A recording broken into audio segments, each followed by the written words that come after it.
Assalamualaikum warahmatullahi wabarakatuh.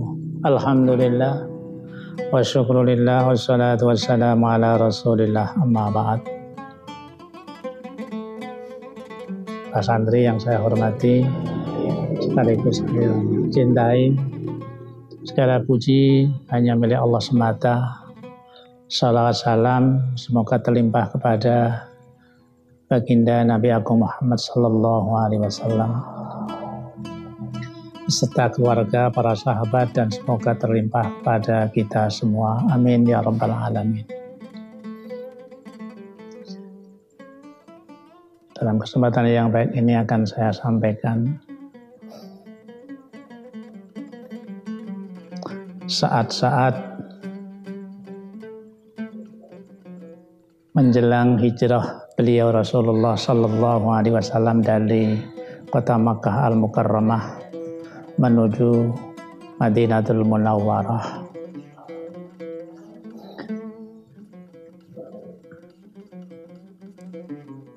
Setelah orang kafir Quraisy mengetahui bahwa sahabat Muhammad satu persatu mulai meninggalkan kota Mekah menuju Yasrib, ini dianggap suatu ancaman serius manakala nantinya Muhammad nusul mereka ke Yasrib, sehingga di sana merupakan kekuatan yang akan menghalangi mereka ketika mereka orang-orang kafir mau berdagang di Syam atau Syria, karena mau tidak mau mereka harus melalui jalan Madinah. Oleh sebab itu mereka dikisahkan dalam Al-Quran. Bismillahirrahmanirrahim. Wa idh yamkuru bikal ladzina kafaru liyusbituka aw yaqtuluka aw yukhrijuk wa yamkuruna wa yamkurullah wallahu khairul makirin. Yang artinya, dan ingatlah ketika orang-orang kafir berbuat makar, tipu muslihat, satu dengan cara yusbituk, Muhammad dibatasi geraknya, baik gerak fisik ataupun dakwahnya jangan sampai meluas. Kalau ini tidak berhasil, au yaqtulu, mereka membunuh Muhammad. Kalau tidak, au yukhrijuk, musir Muhammad. Akhirnya mereka wayamkuruna wayamkurullah, mereka terus-menerus berbuat makar. Tetapi Allah pun mengimbangi makar mereka, dan makar Allah adalah makar yang terbaik.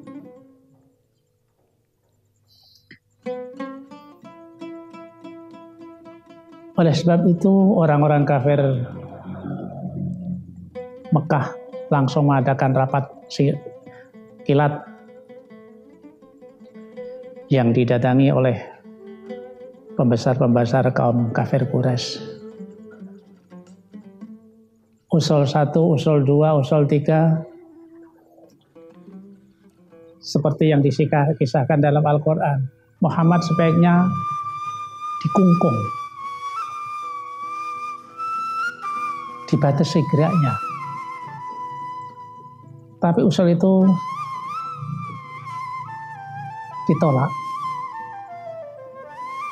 Ayo khrijuk, Muhammad diusir saja. Itu pun usul tidak diterima. Kalau diusir nanti Muhammad justru akan menyusun kekuatan di Yasrib. Akhirnya yaqtulu. Ini karena ada seorang tua yang datang tidak diundang. Setelah mereka rapat, akhirnya orang tua itu, kalau saya punya usul dan siasat begini, kalian kan suku Quraisy itu terdiri dari beberapa puluh suku. Ambil dari setiap suku seorang yang gagah berani, dikasih pedang yang tajam. Setiap kabilah mengirimkan satu, sehingga berjumlah beberapa puluh bersamaan mendatangi rumah Muhammad. Sekali tebas dengan pedang-pedang mereka, Muhammad mati. Kalau sudah mati, tentu saja keluarga Muhammad tidak akan berani menghadapi kita. Akhirnya keluarga Muhammad pasti akan menerima diyah ataupun pengganti tebusan sebagai pembunuhan. Baik ganti bayar unta. Ditanya, "Mbah, kamu itu siapa, Mbah?" "Saya adalah Abu Murrah." "Dari mana?" "Dari Najd." "Enggak, siapa?" "Ya, sebetulnya saya itu iblis, laknatullah." Akhirnya usul itu pun disetujui oleh rapat. Di waktu yang sudah ditentukan, di malam yang sudah ditentukan, mereka pun mendatangi rumah baginda Rasulullah Sallallahu Alaihi Wasallam. Tapi sekali lagi, wa yamkurullah, Allah pun berbuat makar, dan makar Allah adalah yang lebih baik.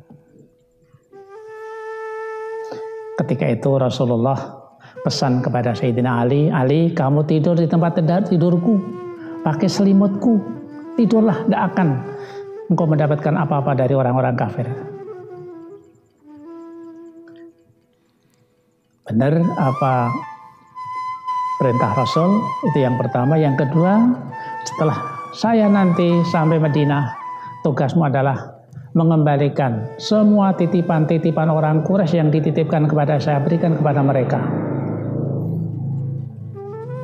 Akhirnya Rasulullah keluar dari rumahnya, sementara di luar sudah menunggu jagoan-jagoan Quraisy dengan siap pedang terhunus.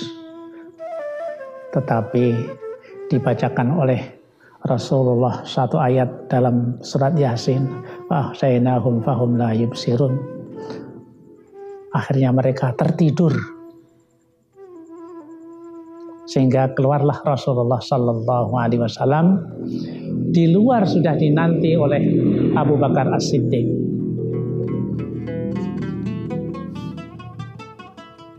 Disinilah kemenangan mutlak, kemenangan telak, karena yang berbuat tidak lagi Rasulullah tetapi Allah Subhanahu wa Ta'ala. Selagi orang-orang kafir mengandalkan sebab, artinya dengan kekuatan mereka, sebab kekuatan mereka, dengan pedang mereka, dengan harta yang mereka siapkan untuk sebagai tebusan. Tapi Allah adalah musabbibul asbab, yang punya sebab itu sendiri. Maka dikasahkan dalam Al-Quran, "Illa tansuruhu faqad nasarahullah idh akhrajahul ladhina kafaru saniyasnain idh huma fil ghar idh yaqulu li sahibihi la tahzan innallaha ma'ana." Ada 3 idh dalam ayat itu. Idh dalam bahasa nahwu adalah dzaraf. Ingatlah ketika. Karena ada kenikmatan, kerahmatan Allah yang luar biasa yang diberikan oleh Allah kepada baginda Rasulullah SAW, yaitu ketika Rasulullah keluar dari rumahnya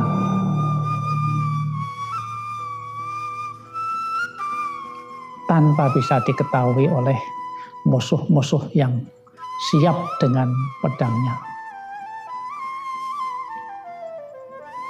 Rasulullah dengan Abu Bakar langsung menuju Gua Thaur. Dari Mekah ke arah tenggara kurang lebih 7 km. Naik sekitar 2 jam, kalau sekarang pakai jalan kaki 2 jam. Karena saking terjalnya itu tempat. Di sini Rasulullah sangat hati-hati. Ya ayyuhalladzina amanu khudhu hidrakum. Wahai orang beriman, khudhu hidrakum, ambillah hidrakum, kewaspadaan. Karena senantiasa masih diincar oleh orang-orang kafir. Rasulullah dari luar rumah, itu jalannya sudah tidak pakai telapak lagi, pakai jinjit, pakai ujung jari. Agar apa? Agar tidak bisa diketahui oleh orang-orang kafir.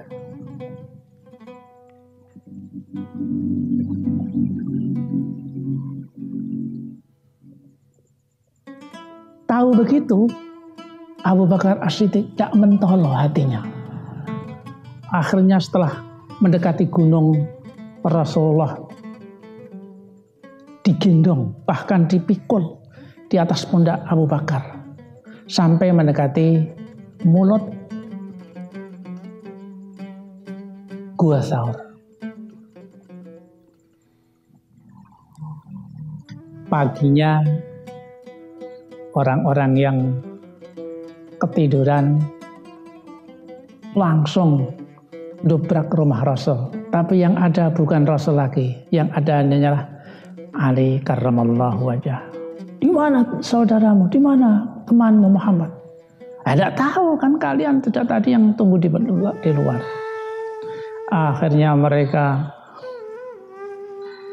merasa kehilangan sasarannya, mengadakan rapat lagi bahwa Muhammad lepas dari pengintaian mereka. Akhirnya mengadakan sayembara. Siapa saja bisa menemukan Muhammad baik hidup atau mati, diberi hadiah atau sayembara 100 onta. Akhirnya seluruh masyarakat Mekah berlomba untuk mendapatkan Muhammad baik hidup ataupun mati. Tetapi usaha mereka sia-sia. Masih ada lagi.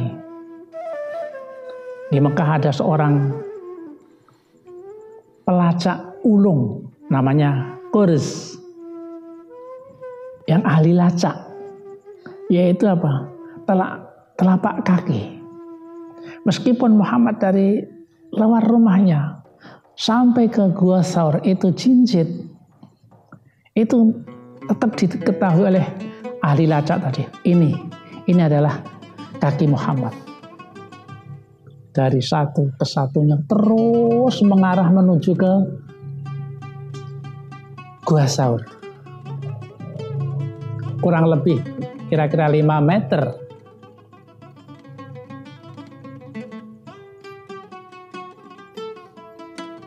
Si Qurs bilang dengan teman-temannya, para jagoan-jagoannya yang siap untuk membunuh Rasulullah Sallallahu Alaihi Wasallam.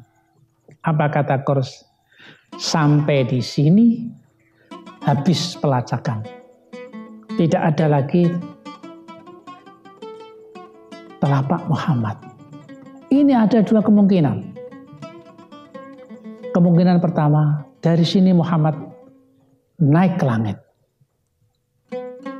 Atau kalau tidak naik ke langit, Muhammad ambles bumi.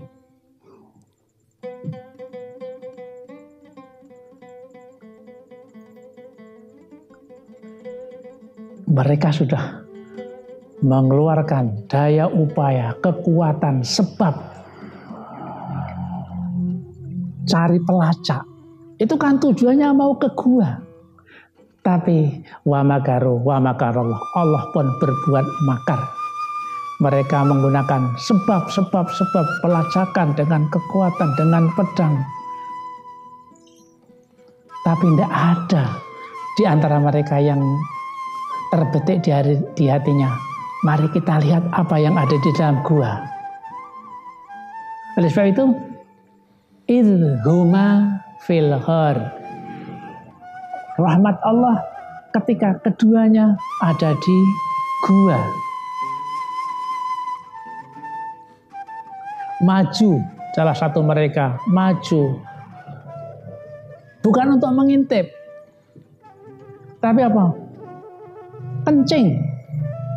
Sampai-sampai Sayyidina Umar,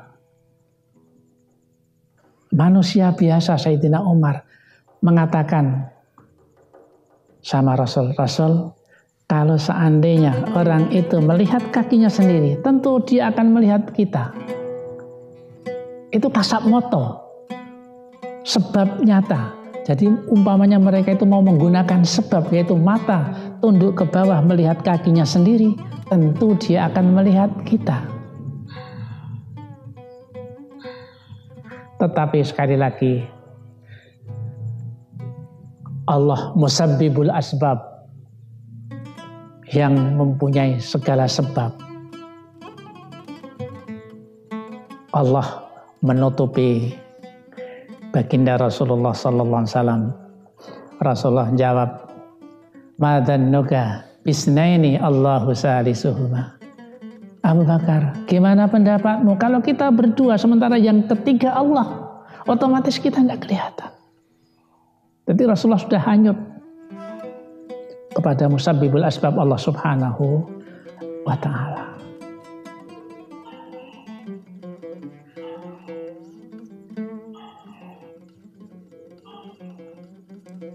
Lagi-lagi, selain Allah sebagai musabbibul asbab, diperlihatkan oleh Allah dengan bala tentara yang sangat-sangat lemah. Tetapi orang kafir sekali lagi tidak berdaya sama sekali. Itu dengan ada dua makhluk. Yang pertama, merpati bikin sarang di mulut gua. Secara akal, sebab kalau Muhammad Abu Bakar berada di dalam, tentu tidak akan ada burung dara membuat sarang. Yang kedua, di mulut gua ada laba-laba membuat rumah. Kalau ada Muhammad di dalam, tentu ini kan rusak, dilewati Muhammad mesti rusak. Inayatullahi ahnad an mudha'afatin minal utumi wa an a'a minad duru'i wa an alin minal utumi, kata Imam Al-Bushairi. Allah kalau sudah memberi perlindungan kepada hambanya, tidak pakai tower, baju, rangka besi, tidak, cukup laba-laba, kemeloda-kemeladian. Sebab mereka sudah terputus. Mereka tidak menggunakan mata lagi untuk melihat. Karena jadi wallahu yahulu bainal mar'i wa qalbi. Allah telah memutus antara orang dan hatinya. Tidak ada yang berpikiran untuk melihat apa yang ada di dalam gua. Ini sedikit ada syairan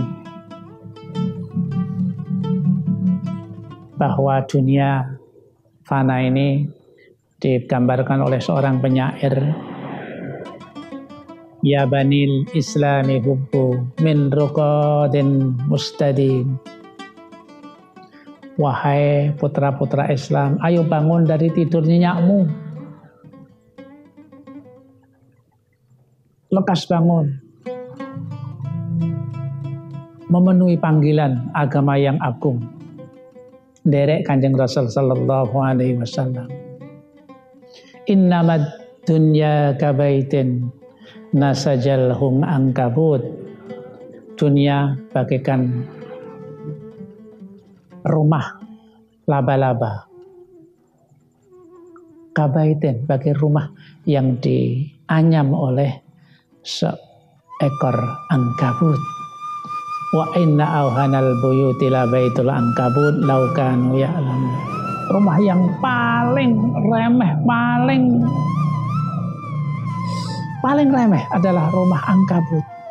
Rumah kok anyaman begitu, tidak bisa untuk berteduh. Kalau panas dia lari ke pojok. Nanti kalau ada mangsa kena baru dia turun.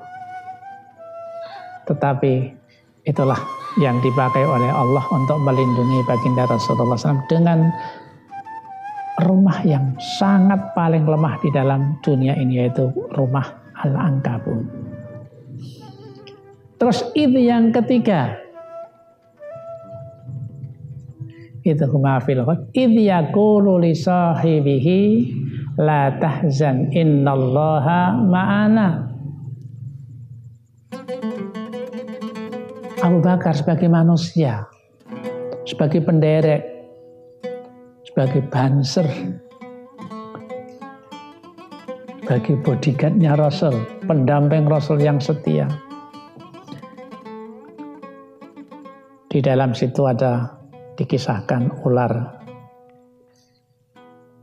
Ketika Rasulullah sedang tidur di pangkuan Abu Bakar, datang ular, terus ditutup pakai sobekan kainnya.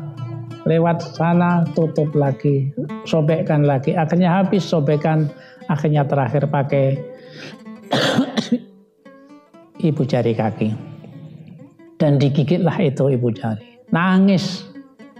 Akhirnya tangisan Abu Bakar, air matanya menetes ke pipi baginda Rasulullah SAW, dan terbangunlah Rasul. Malah kayak Abu Bakar, ada apa Abu Bakar? Cokotullah. Ini kalau kita yang digigit, mesti kita terus secepatnya pakai atau cari batu untuk membunuh itu ular. Tapi oleh Rasulullah enggak, disidang. Wahai ular, kenapa kau gigit Abu Bakar? Iya ya Rasul, saya itu sudah 10 tahun lebih merindukan untuk melihat wajahmu yang berseri. Ini ada kesempatan emas. Baginda malah justru datang ke rumah saya. Tetapi lagi-lagi ada orang yang menghalang-halangi untuk aku melihatnya. Lewat sana ditutup, lewat sana ditutup. Akhirnya ada satu tempat, ada satu lubang. Di situ ditutup oleh daging, saya cokot, saya gigit. Gimana Abu Bakar? Abu Bakar tanya. Ya nyokot sakitnya ini rek. Akhirnya oleh Rasulullah langsung itu luka diludahi oleh Rasulullah dan langsung itu juga sembuh. Itulah Abu Bakar merasakan sakitnya digigit ular, tapi merasakan juga mukjizat dari mulut baginda Rasulullah berupa ludah, langsung sembuh. La tahzan, jangan susah Abu Bakar. Innallaha ma'ana, sesungguhnya Allah beserta kami, beserta kita. Kalau Allah sudah beserta kita, fa'anzalallahu sakinatahu alaih, Allah menurunkan sakinah, ketentraman. Kepada siapa? Dhamirhi, kepada Abu Bakar. Sebab yang susah Abu Bakar, bukan kanjeng Nabi. Fa'anzalallahu sakinatahu wa ayyadahu bi junudin lam taraha. Kalau dhamir yang kedua itu kembali kepada Rasulullah sallallahu alaihi wasallam. Inilah kisah ketika Rasulullah mau hijrah ke Madinah dengan pertolongan Allah sejak awal sampai 3 kali. Id. Kemenangan Allah adalah kemenangan mutlak karena Allah musabbibul asbab, sementara musuhnya hanya pakai sebatas sebab dengan kekuatan, dengan pedang, dengan lacak dan sebagainya, tapi semuanya mental kalah telak dengan musabbibul asbab Allah subhanahu wa ta'ala. Baru setelah dirasa aman, setelah 3 hari di situ, Rasulullah meneruskan perjalanan menuju Madinatul Munawwarah. Ini saja yang bisa saya sampaikan, mudah-mudahan ada manfaatnya. Jaga kesehatan, semoga kita diberi panjang umur, berkah, rezeki yang melimpah, manfaat, dan semoga pandemi ini segera sirna dari muka bumi. Assalamualaikum warahmatullahi wabarakatuh.